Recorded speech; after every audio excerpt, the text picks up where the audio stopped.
right, everybody, welcome back. We are diving deep today Deep. into a question that, I think is on everybody's mind For sure. in the finance world, and that is, who is winning Oh, yeah. the race for institutional adoption? Big question. So we're talking the big players here, right? We're talking banks, Absolutely. corporations, governments, Yep. the ones with the deep pockets. Yeah. The ones that really move the needle. Exactly. When they make a move, everybody notices. Yeah, when they jump in, Yeah. things are getting serious. It's not just a fad anymore. Exactly. This is like the signal that something's here to stay. That the future is. Yeah, it's a bet on the future. Yeah. So to help us unpack all of this, we've got this really cool report I love this report. called Institutional Adoption, Analyzing Traction Among Banks, Corporations, and Governments. Straight to the point. Yeah. I mean, it's not subtle, is it? Nope. No beating around the bush. It tells you exactly what we're talking about. It's a mouthful, though. It is, but that's what we're here for. That's why we're here to break it down. Exactly. To break it down. Make it digestible. Yeah. So it's clear who we're talking about here, right? Banks, corporations, governments. The big three. But to really understand this race, we need to figure out the what. The what? Right. Like, what are they actually... What are they going after? Yeah, what are they interested in? What's got their attention? Exactly. Well, I mean, you have your usual suspects. There's always real estate. Of course, yeah. Big draw for institutions. Always has been. It's a classic. It's a classic, safe, tangible. You can see it. You can touch it. You know it's there. Exactly. Then you've got commodities. Oh, yeah. Those are hot right now. Especially with all the, the supply chain stuff. Yeah, all the craziness. All the craziness going on in the world, yeah. Commodities are... They're in the spotlight. Yeah.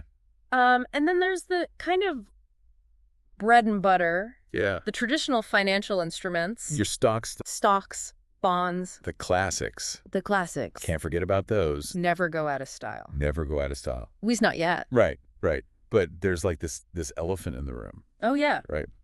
This other contender that our report, it doesn't explicitly mention. It dances around it? It dances around it, but it feels like it's kind of the underlying current. Yeah, it's like the unspoken assumption almost. Like we all know what's really driving this. Yeah, you're talking about digital assets. Digital assets. Right, and specifically crypto. Crypto. It's the word everyone's thinking but not always saying. Yeah, exactly, exactly. So the report might not shout it from the rooftops. Right. But it's kind of like woven into every analysis. It's the invisible thread connecting all these dots. Yeah. So then the question becomes, why? Yeah, why all the hype? What makes crypto so appealing? Especially to these big institutions. Yeah. I mean, these guys are usually all about minimizing risk, right? Yeah, they're not known for jumping on the latest trends. Right, they're supposed to be the steady eddies. Exactly. And crypto has a reputation for being anything but. Well, there's the volatility, for sure. Oh, yeah, it's a roller coaster. Definitely a wild ride. But I think for institutions, it comes down to the potential.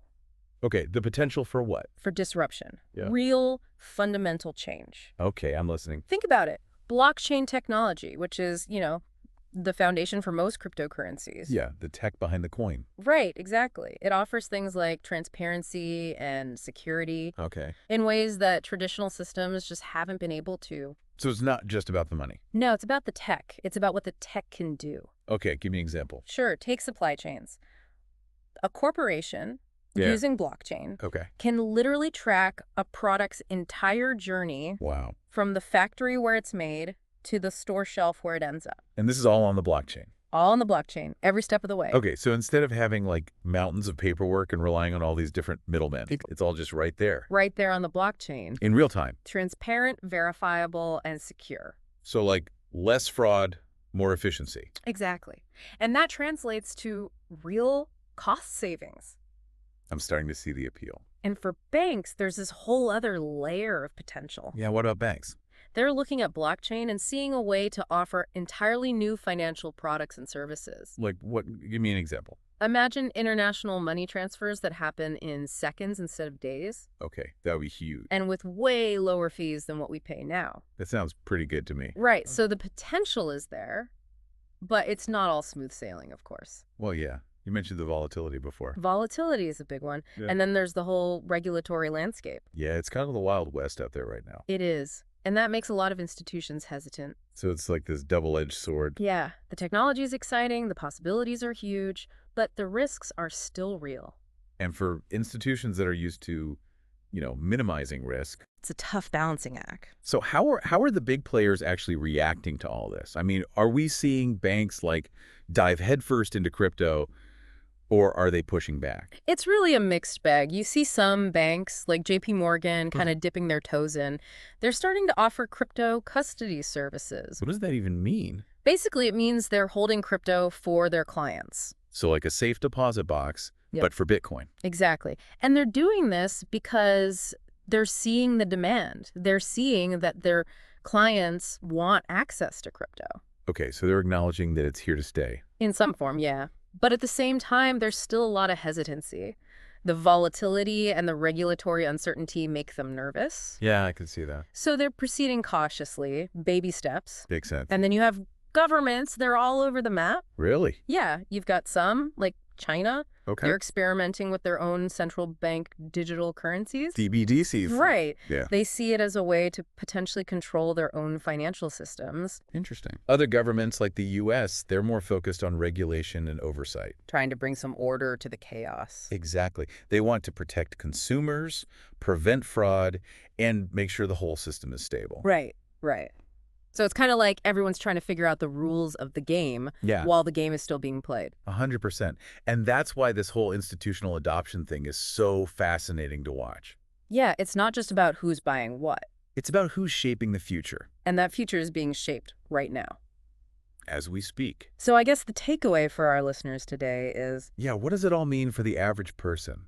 Well, if institutions are betting on these assets... right, putting their money where their mouth is. What does that tell us? What does it tell us about the future of finance? The future of technology. The global economy. I mean, are you positioned to ride this wave? Or will it wash over you? Yeah, those are the questions to be asking. Keep exploring. Stay curious. Keep learning. And remember, this deep dive... this is just the start of the journey. This is just the tip of the iceberg. Exactly. There's a whole ocean out there waiting to be explored. So dive in. And we'll see you next time. See you next time. For another deep dive. Another deep dive. That's awesome.